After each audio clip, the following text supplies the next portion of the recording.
Bienvenidos a esta nueva entrega de Diálogos Remotos, una serie de conversaciones de la Corporación Cultural de Puerto Montt que tiene el apoyo, el patrocinio de la Municipalidad de Puerto Montt.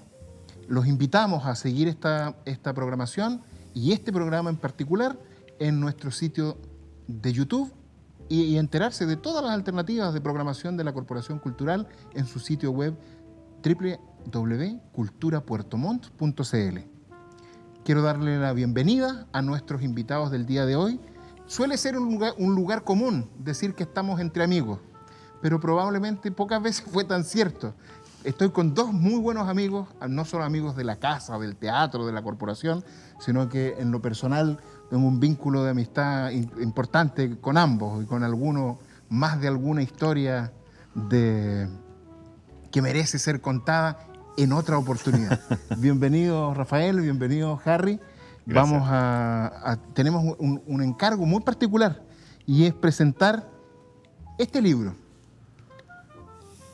El puerto que habito, un fotolibro, un libro que tiene fotografías de Rafael Arenas y textos, poesía, de Harry Folmer Cáceres. ¿Qué podemos decir a propósito de esta publicación? Este libro de fotografías y poesía se lanzó el año pasado, el año 2020. Es un libro patrocinado por el Colegio Regional de Profesores, la Municipalidad de Puerto Montt y un local tradicional, un lugar de encuentro precisamente del barrio Puerto. Me refiero al restaurante, al bar, el Cirus Bar. En este libro se trata la vida cotidiana, la vida cotidiana, la arquitectura, los paisajes, el mundo humano que existe en el barrio Puerto de Puerto Montt. Dicho sea de paso, denominado Barrio Patrimonial el año 2019.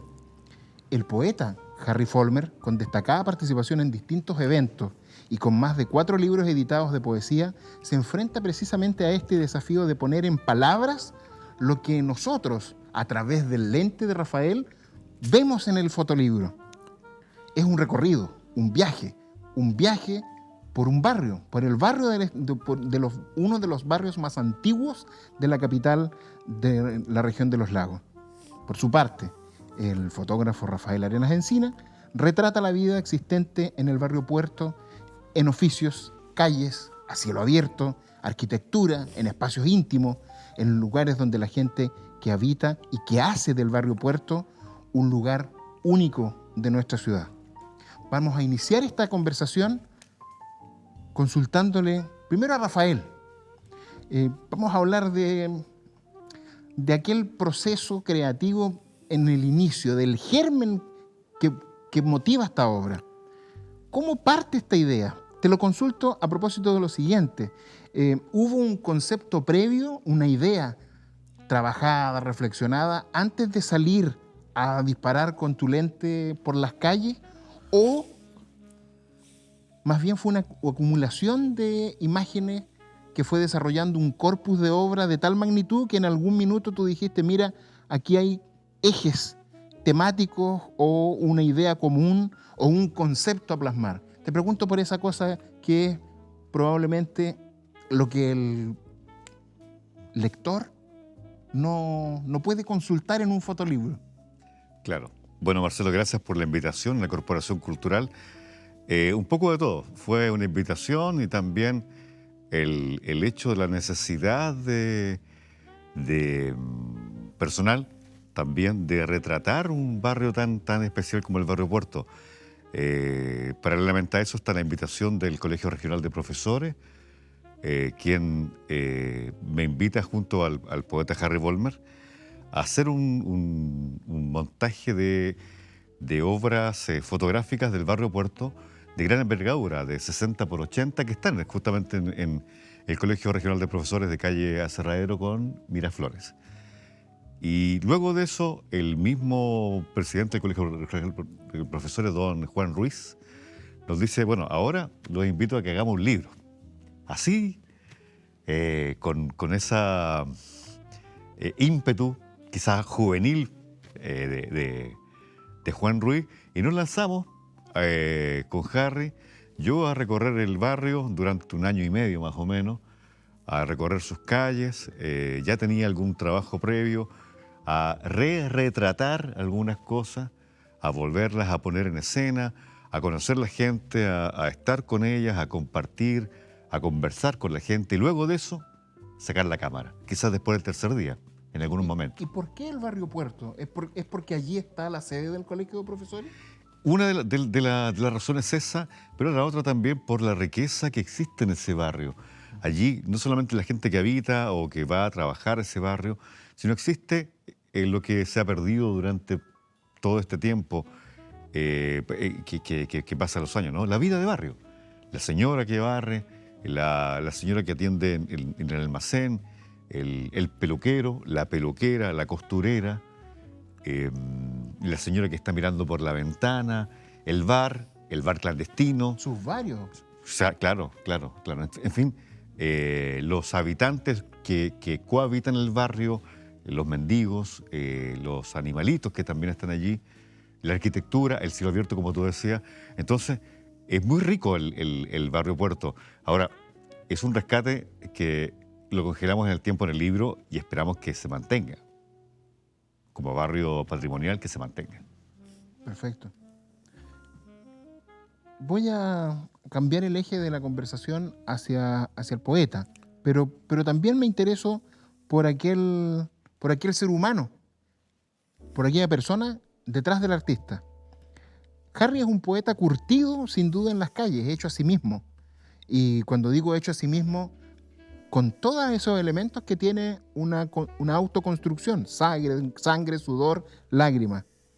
Te pregunto, ¿cómo fue encontrarte con estas imágenes de un barrio tan conocido, no solo para los puertomontinos, sino que para ti, para tu tránsito en el término de hombre maduro, de hombre vivido, por este barrio que tanto conoces? Antes de los versos, antes de empezar a escribir, ¿qué te produjeron estas imágenes? ¿Qué te produjo ese revisitar el barrio? Este barrio. Sí, oye, qué bonita la pregunta, Marcelo, de verdad. Bueno, yo lo pasé mucho durante la juventud, adolescencia, ¿ya? Por lo tanto, cuando yo empecé a visitar, a recorrer nuevamente todas sus calles, a sentarme en sus puertas, a verlo pasar, a ver pasar el tiempo, yo tengo 54 años y estoy hablando cuando tenía 16, 17 años. O sea, Puerto Montt era provincia. No era la capital regional que tenemos ahora, que es un centro de producción, de trabajo y de venta de productos de maderera, de las forestales, de la piscicultura, de los recursos, que somos aeropuertos, que somos puertos, que somos rutas de conexión para todos lados. No teníamos ese movimiento vertiginoso que tiene ahora la superpoblación que tenemos.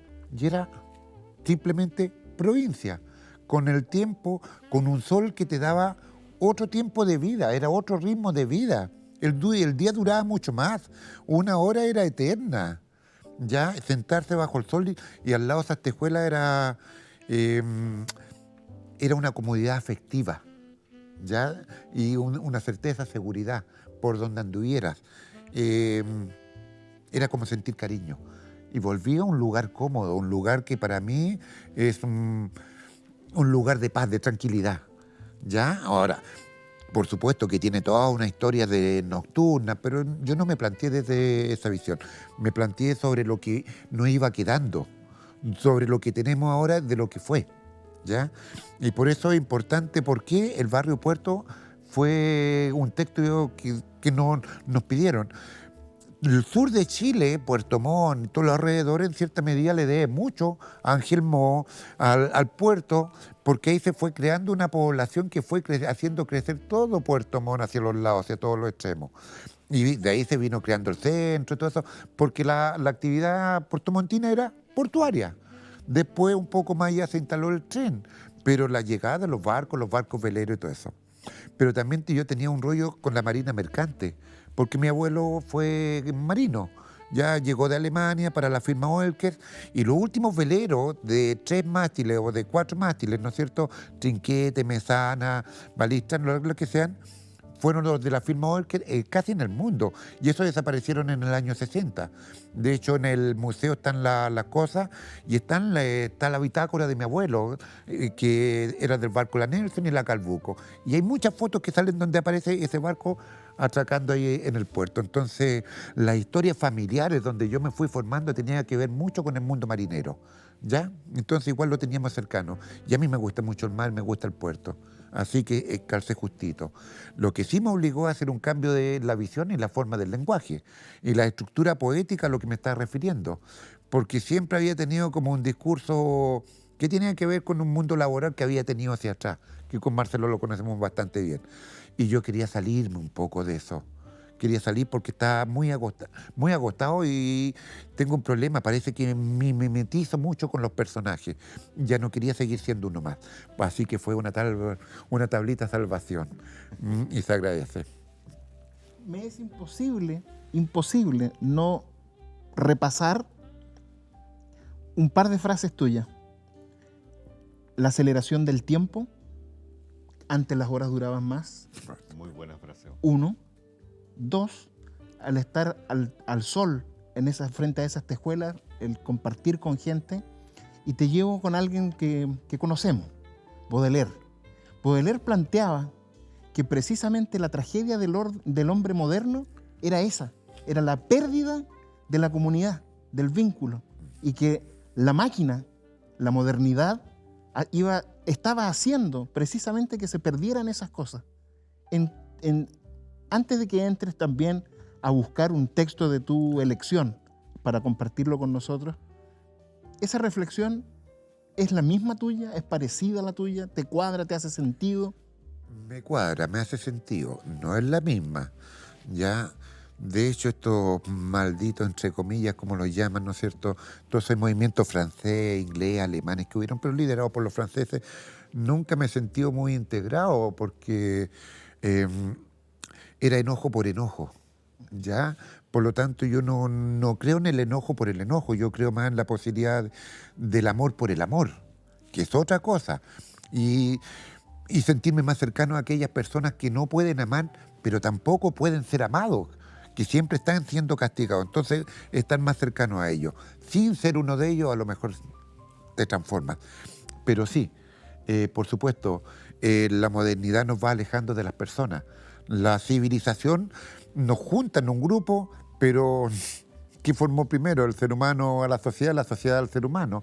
Pero al final nos sentimos solos. Estamos aparte de su grupo a medida que no tiene que ver con el sistema sociopolítico, económico, no quiero entrar en eso, ¿ya?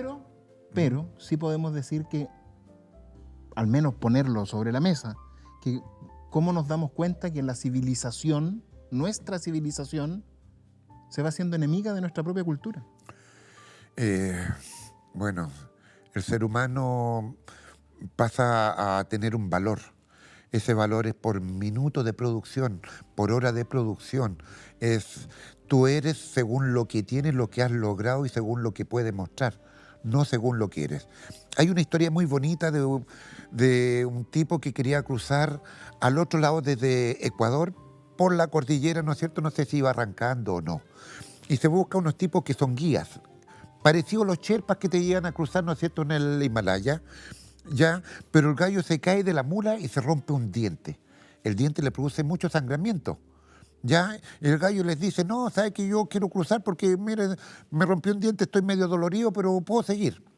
No lo llevamos, caballero. ¿Por qué? Porque usted está sangrando, ¿sí? Pero yo voy a seguir, se me va a pasar un par de horas. No, no lo podemos cruzar por la montaña porque usted está perdiendo el alma por el diente que se le rompió por la sangre. Ah, pero no podemos cruzar por nuestra montaña a alguien sin alma. Pero todavía no la pierdo, pero la va a ir perdiendo. No puede cruzar con el alma media. Mira qué bonito. Y el tipo, esto no es literario, es una historia que me contaron, así conversaba como, hoy no, si no lo podíamos cruzar porque me dijeron que estaba perdiendo el alma. ¡Pah! Son dos tiempos distintos.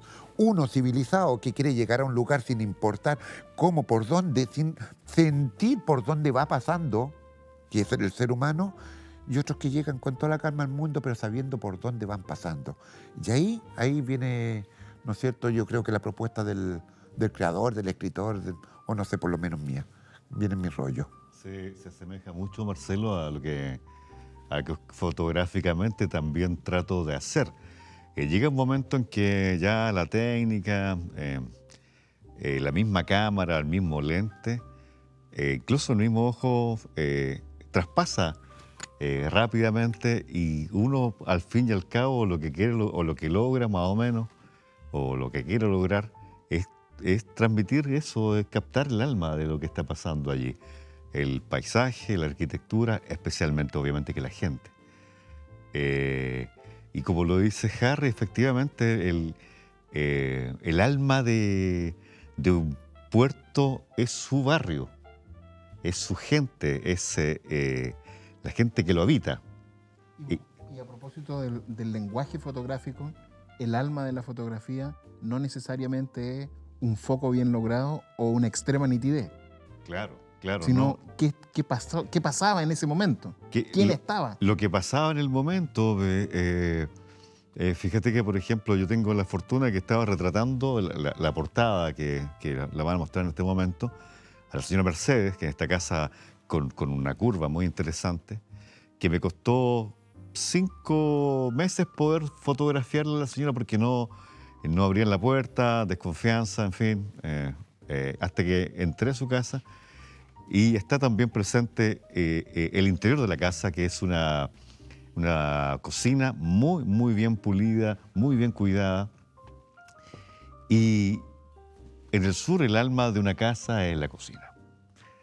Entonces, llegar a esa instancia que te permitan pasar a esta intimidad del alma, ¿no? de una casa es impagable. Ahora, cuando Harry se enfrenta a estas fotografías y le va a dar vida poética a esto, a mí me parece que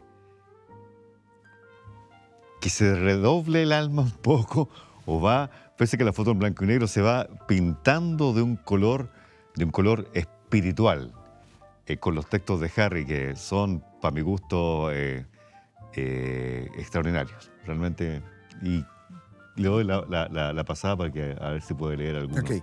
Sí, bueno, para complementar, Rafael me pasó muchas fotos, pero yo simplemente me detuve en aquellas que me decían algo donde yo algo podía hacer. O sea, no fueron una cantidad de fotos y trabajamos en torno a eso. Me dio un buen legajo donde me dio la posibilidad, la oportunidad de yo sentirme interpretado en algo, en algún detalle, en algo que de verdad me llamase la atención. Bueno, para iniciar el libro, me encanta la foto donde hay un barquito hundiéndose, porque va reflejando en qué condiciones está nuestro puerto, ¿ya?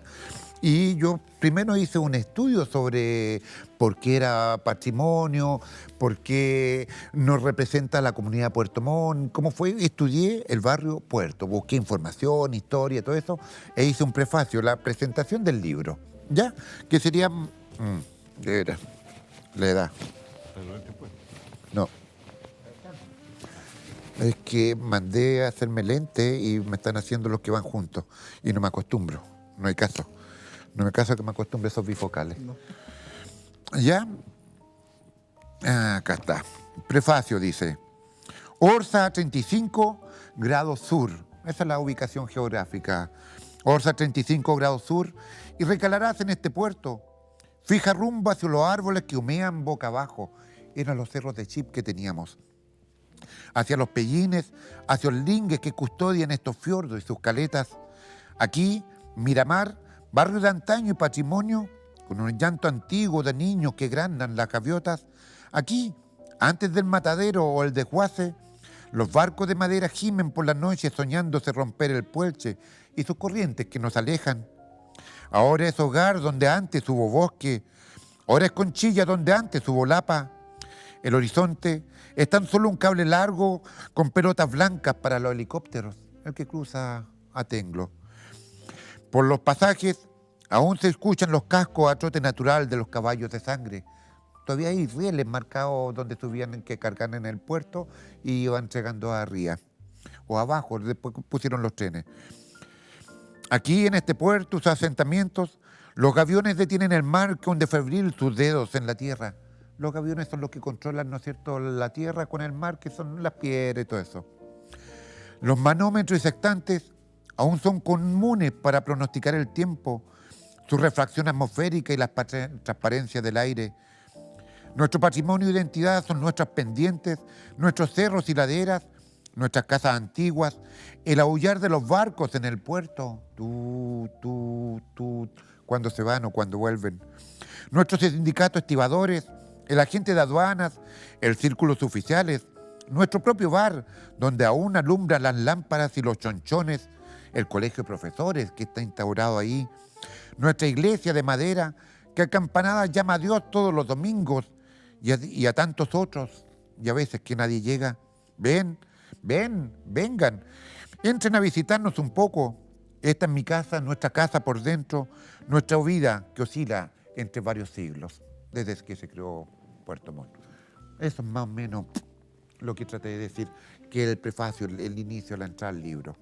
Bueno, los que lo vean, los que lo tengan, lo van a entender un poco más. Pero este es un adelanto.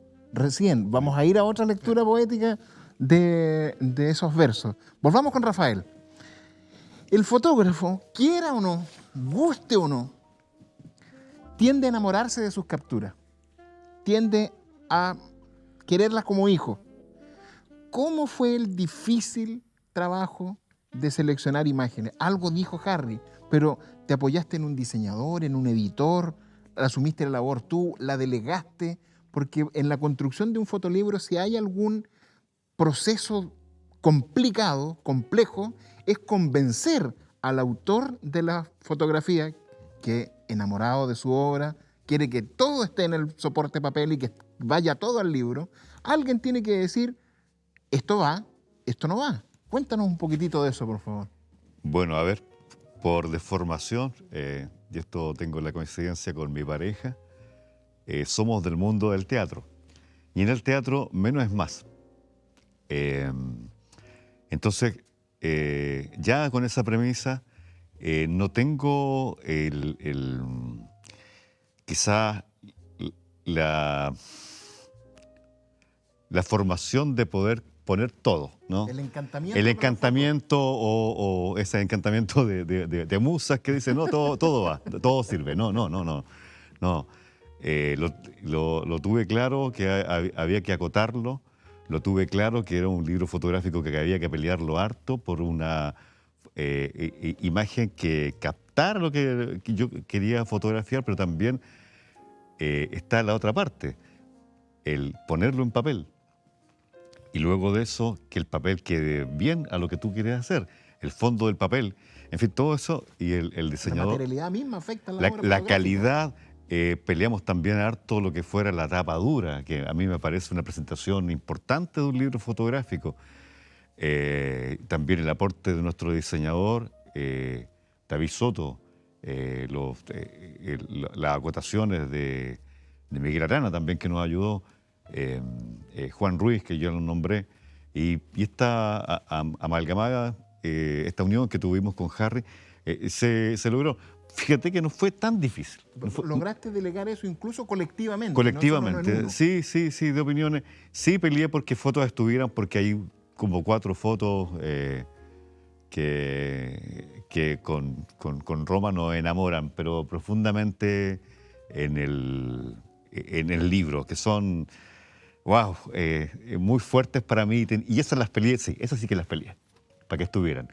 No peleé mucho, pero si había que pelearlas, tenía que pelearlas, sí. Está muy bien, pero es importante para la gente que nos está viendo saber en este proceso de construcción de un libro los distintos roles que deben cumplir distintas personas. El autor no lo hace todo, sí, tal cual como bien lo refleja Rafael en su respuesta. Voy ahora con Harry el poeta.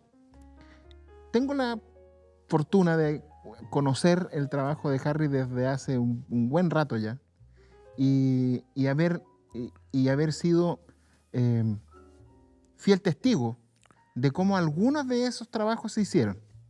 Y por eso me gustaría también consultarle a Harry si en este trabajo hay solo un poeta más vivido o hay más oficio en la escritura, a propósito de la distancia que existe entre Barrio Adentro, Conajo y este trabajo.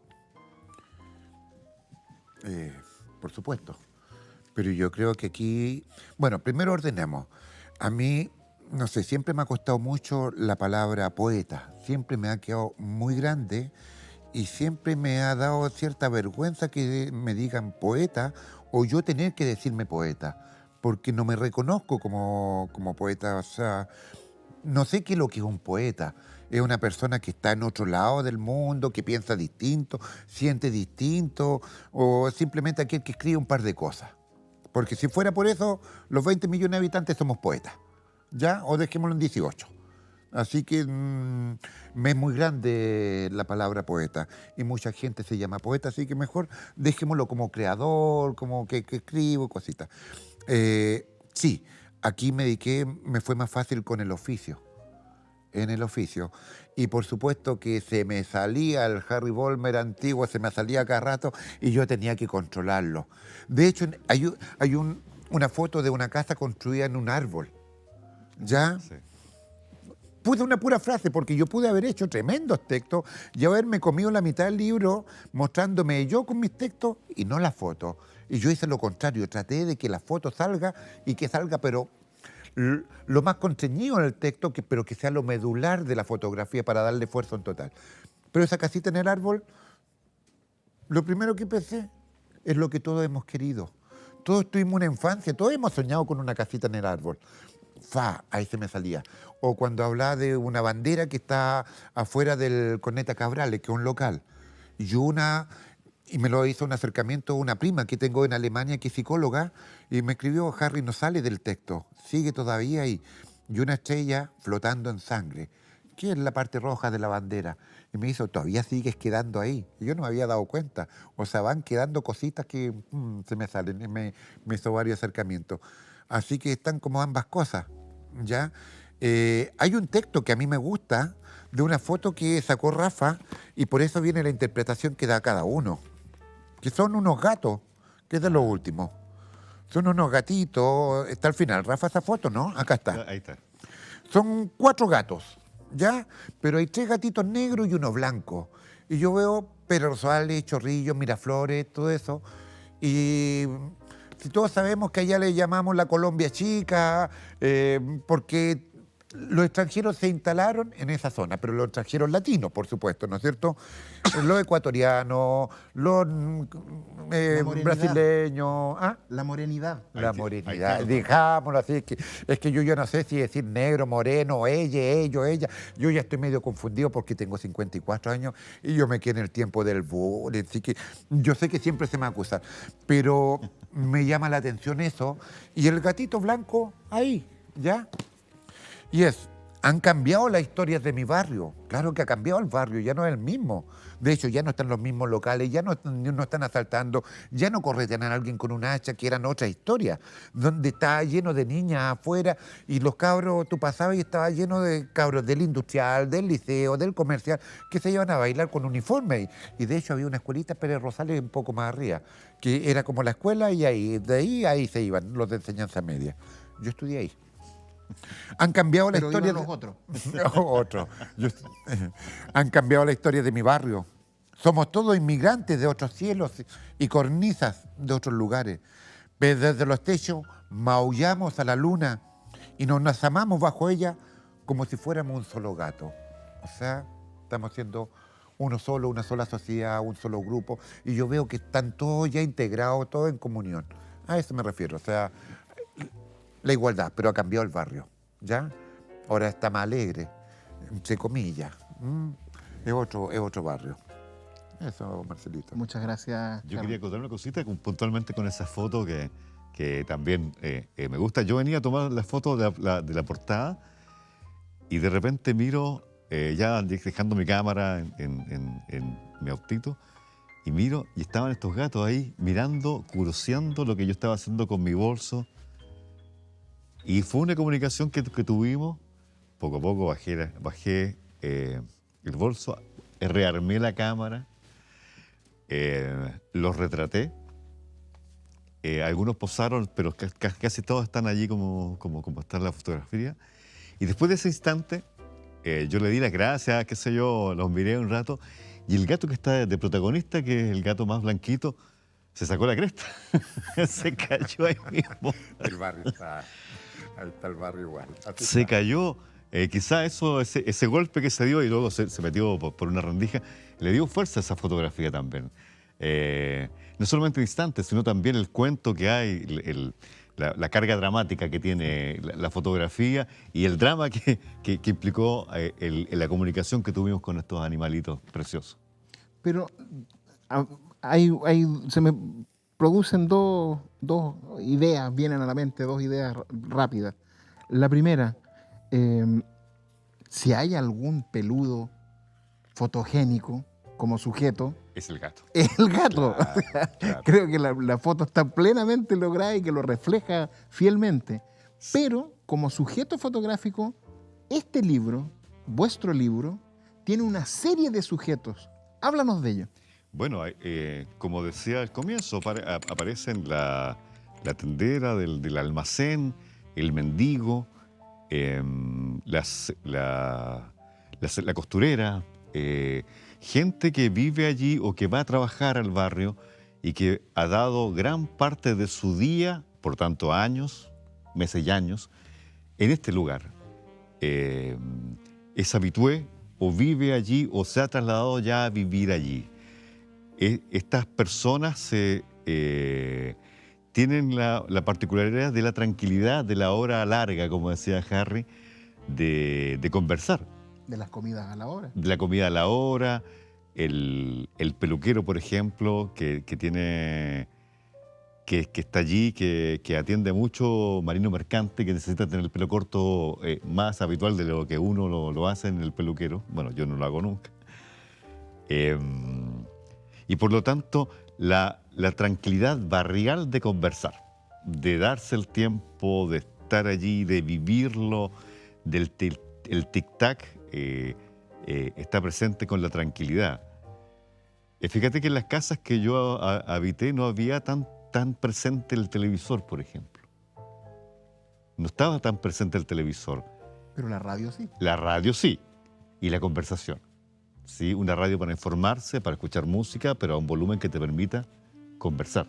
La radio deja conversar. La radio La tele, como decía Uneu, embota, te atrapa, te idiotiza. Claro, hay un pasaje, por ejemplo, que fui al bar Joselito, que es un bar antiguo también del año 62, con parroquianos que habitualmente están allí. Adentro y afuera. Adentro y afuera, y que permanecen gran parte del día. Es un bar que se abre de bien temprano, se cierra temprano también. 7 de la mañana.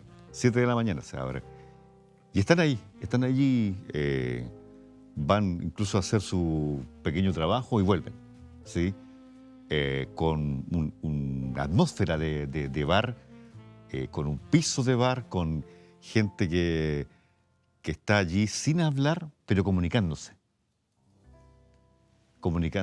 Y ahí están las fotos de ese bar. También agradezco también a la posibilidad del Cirrus Bar, que también nos auspició un poco el libro, y que también están presentes algunas fotografías de este bar con este cambalache de cosas que tiene, desde la lámpara de chonchón hasta cascos, un buzo pegado en el techo, en fin.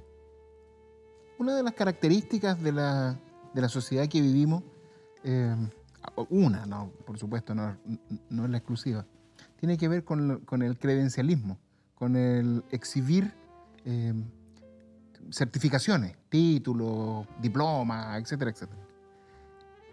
Eso no tiene nada que ver con el mundo de nuestros padres y de nuestros abuelos, que vivían un mundo de oficios, en el cual los amigos de la casa, entre otras cosas, o eran de la misma cofradía de oficio, o desempeñaban roles distintos que les permitieran a todos apoyarse social y comunitariamente frente a cualquier cosa tan sencilla como hacer una instalación eléctrica, arreglar una llave o construir algo. Harry, busquemos esos oficios, algunos de los que encuentres, el que te resuene más a ti y compártenos, por favor, A ver, tu texto y tu reflexión. ya. Lo que pasa es que el barrio Puerto, ¿no es cierto? Por eso es patrimonio, porque en cierta medida, si tú lo ves, todavía estamos en 1920 funcionando con el mismo sistema, ¿no es cierto?, de comercio.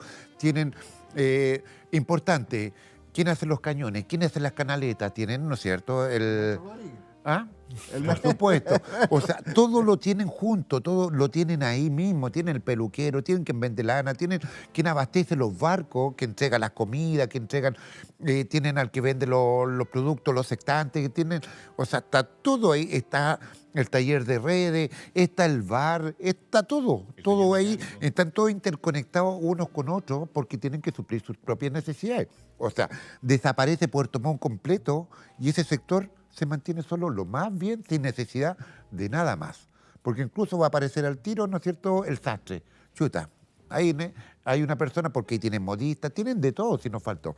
Ahora, aquí por supuesto hay fotos, hay... Hablar del Joselito, ¿no es cierto?, del local, del barcito. Los viejos llegan ahí y los van a buscar en la mañana, los van a buscar para ir a hacer pega. La gente... Saben que esa es la oficina donde ir a buscarlo, para entrar leña, para ir a hacer una huerta, para lo que sea. En lugar de la changa. El lugar de la changa y van todos ahí. Y muchos son marinos. O sea, y hay uno que me llamó la atención. ¿Dónde está? ¿En qué página? Más atrás. Más atrás. Bueno, porque el que fue fotografiado, ¿no es cierto?, falleció. Me enteré hace poco. ¿Dónde estará el Joselito? Está al final. No me lo conozco. por ahí viene. Por aquí. Acá Ahí está. está. Entonces yo acerqué harto la foto. Esta foto. Él falleció. Está muerto. ¿Ya? No me acuerdo el nombre. Pero está tapado con el gorro. Y aquí tiene una tremenda cicatriz con un montón de puntos. Se nota que el porrazo fue hace poco.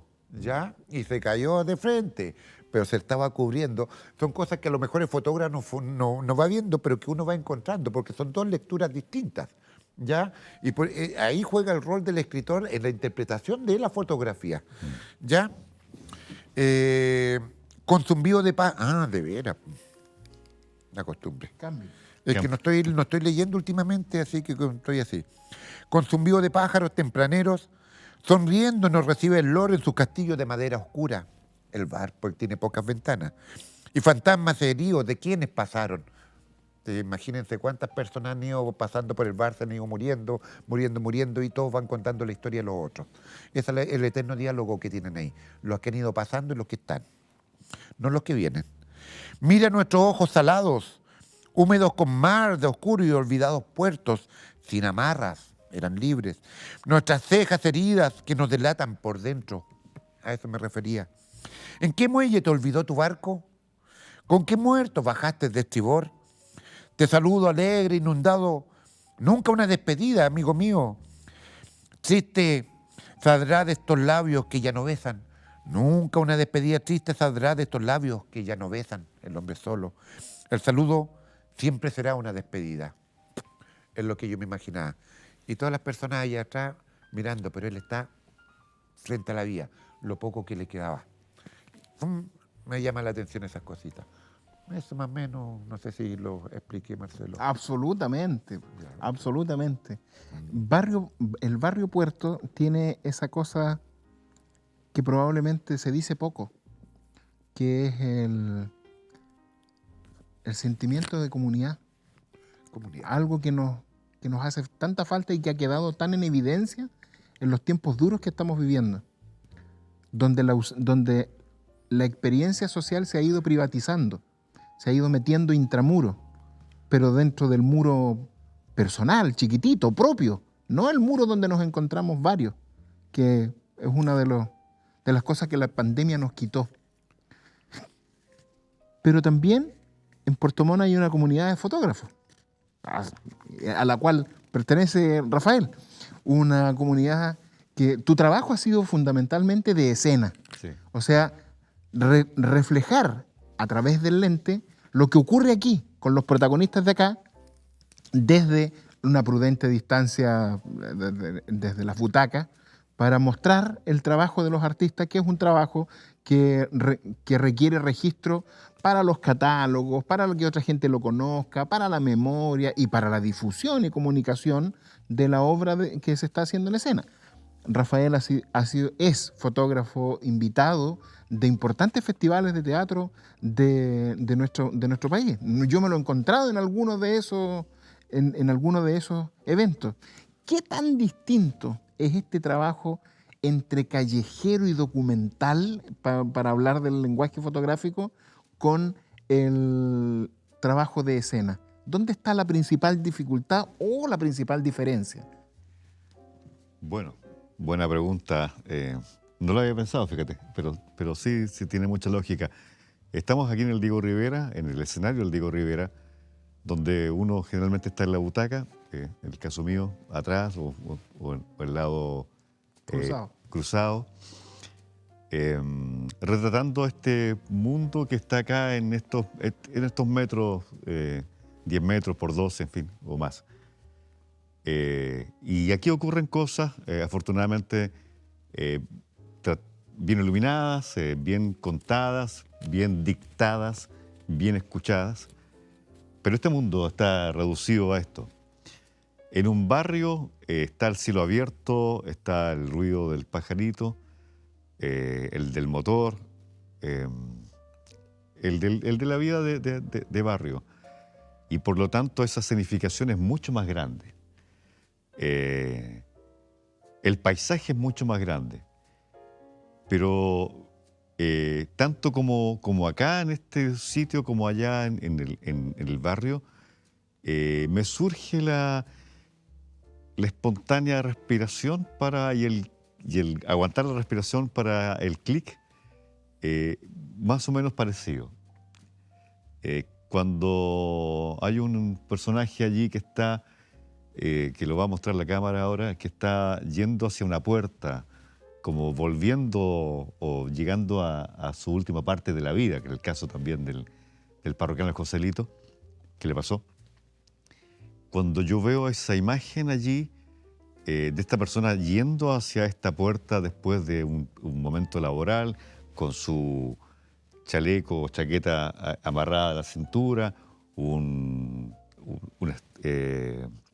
herramienta de jardinería, yendo hacia la puerta después de la labor cumplida, pero también yendo a un destino difícil, a un destino que le depara una dificultad, que es una puerta cerrada. Esa es una escena teatral. Y lo que yo busco en este mundo de barrio también son escenas teatrales, con cargas dramáticas, ¿sí? La señora, la costurera, la dueña de casa, la señora asesora del hogar, el peluquero, en fin, son todas pequeñas escenas teatrales que convergen también como lo que pasa en el escenario acá, pero en un espacio mucho más abierto.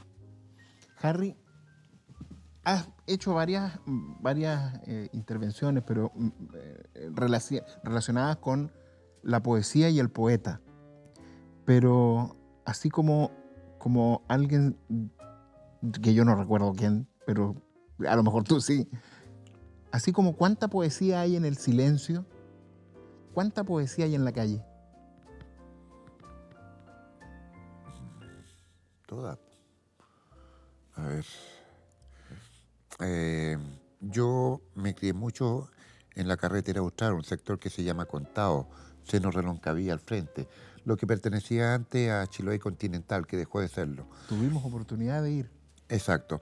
Antes, para poder ir, tú tenías que irte en lancha, ¿ya? Y el viaje era de 4 horas para cruzar acá al frente, porque no había camino, o te ibas en avioneta. Pero el viaje era en lancha, y muchas veces la lancha pasaba a quedar en pana en la mitad del viaje, y teníamos que ir a, por ahí, capear temporales, y esas 4 horas se transformaban en 8 horas o en 12 horas, acá al frente nomás. Pero ahí el silencio, la gente tenía una comunidad de huilliches, pero también era un sector maderero donde se está explotando mucho la Lerce, todo eso, ya con Ponce Lerú y otros más o menos de esas camadas, ya lo que era Vima Sacor. Pero la gente, yo le sentía que respiraba poesía, porque ¿por qué no siembra acá? No, si sembré una espiga. Bueno, ¿y para qué la sembró ahí, pues, maestro? para verlas crecer. ¿Quién ve por su ventana todos los días crecer una espiga? ¿Para qué? Para verlas crecer, y el viejo se instalaba todos los días en su ventana a tomar mate, su radio, los mensajes, lo que sea, y se escucha el viento entre los árboles, y se escuchan algunos pájaros, y el viejo está concentrado viendo cómo van creciendo sus espigas. Y cuando ellas están largas, se empiezan a doblar, amarillitas, yo lo veía que las miraba contento. ¿Cómo habían crecido las espigas? Y yo mirando en qué momento las va a ir a cegar, en qué momento las va a ir a cortar para hacer algo con esas espigas, pues. El viejo estaba viviendo la poesía de la germinación, de la vida, en eso estaba. ¿Necesito palabras para eso? ¿Sabía que era poesía? O sea, yo creo que la sabiduría tiene que ver mucho con la poesía, y esa está más cercana en las personas que menos conocimiento tienen, pero sí más contacto con la naturaleza y con el mundo, y más contacto con el silencio, ¿ya? Y menos necesidad de expresarlo, porque yo veía que los demás tenían claro lo que estaba haciendo el viejo, y sabían lo mismo, porque de hecho tenían algunas espigas por ahí, por dar un ejemplo, ¿ya? Entonces son tiempos y formas comunicacionales distintas que tienen que ver con la poesía, donde uno la quiere ver, va a estar, ¿ya? ¿En la calle? En la calle está, por supuesto, pero ahí es más difícil, porque no la queremos ver, ¿ya? O si la vemos, la queremos correr, porque es algo que duele y algo que estorba y es algo que molesta. A no ser que salgan las noticias, ¿no es cierto? Sename, niños violentados por la institución, cuando Sename siempre había estado, y es lo mejor que tenemos y es lo único que hay. Y no se puede hacer nada mejor más que a los cabros, no es atenderlos desde Sename, sino desde la estructura social como sociedad, como sistema económico, político, social, pero también como una visión de ser humano, que tiene que ver con dos áreas, o sea, libre mercado o, no sé, igualdad para todos. Ninguna de esas ambas ha sucedido. El ser humano en sí intrínsecamente es perverso. Y ahí tenemos un problema. Siempre vamos a estar dañando, en cierta medida, nuestro entorno y a los demás seres humanos. Tenemos sobreexplotado todo el ecosistema. No nos vamos a sobreexplotar entre nosotros mismos. Por supuesto, eso está pasando. O sea, siempre ha pasado, pero ahora ya en mayor medida. Por lo tanto, plaga. Y la plaga, algo le está pasando en este momento. No está... Los ratones, cuando tienen sobrepoblación, florecen las quilas. ¿Qué es lo que hacen en las cordilleras? Porque tienen alimento. Está lleno de ríos. Van rajados en manada a los ríos y se tiran en los riscos, se tiran al río y se ahogan. ¿Pero y por qué? Porque ellos saben que como sociedad no pueden seguir coexistiendo con un total, por lo tanto tiene que quedar una pequeña cantidad. Y eso van a asegurar la continuidad. O sea, como sociedad, como grupo, no sé, como especie, no sé en qué parte de su ADN lo deben tener, pero van y mantienen el ciclo. El ser humano, yo creo que está negándose al ciclo, pero en algún momento tenemos que replantearnos cómo nos relacionamos entre todos nosotros y hasta dónde ha llegado este desarrollo de la civilización en todos los países, en todos los sistemas políticos, el ser humano en sí, salvo en algunos cuantos en Nueva Guinea, que vive en su propio mundo. Pero eso están viviendo 1000 años atrás. ¿Ya? Totalmente distinto. Eso es un replanteamiento. Tenemos en la calle la poesía, pero es una poesía que no se quiere ver. Y si tú la haces, te molesta, te van a decir eso no es poesía y eso estoy hasta acá de verlo. Es molesto. Muchas gracias, Harry. Precisamente estos diálogos remotos tienen que ver con promover el trabajo de los artistas locales, poner en valor su creación y generar, estimular conversaciones como esta. Conversaciones en las que hablamos de los artistas, hablamos de su obra, pero también reflexionamos respecto de lo que nos toca vivir y cómo lo estamos haciendo. Hemos conversado en esta oportunidad con Rafael Arenas, Harry Vollmer, a quien le doy las gracias por habernos acompañado. Gracias a ti. Y por supuesto, invitarnos a usted, que nos está viendo, a las próximas sesiones de diálogos remotos desde aquí, desde la Casa del Arte Diego Rivera, desde el teatro, del escenario del Teatro Diego Rivera. Gracias por permitirnos estar junto a usted. Este fue una entrega más de Diálogos Remotos, programa de la Corporación Cultural auspiciado por la Municipalidad de Puerto Montt. Muchas gracias.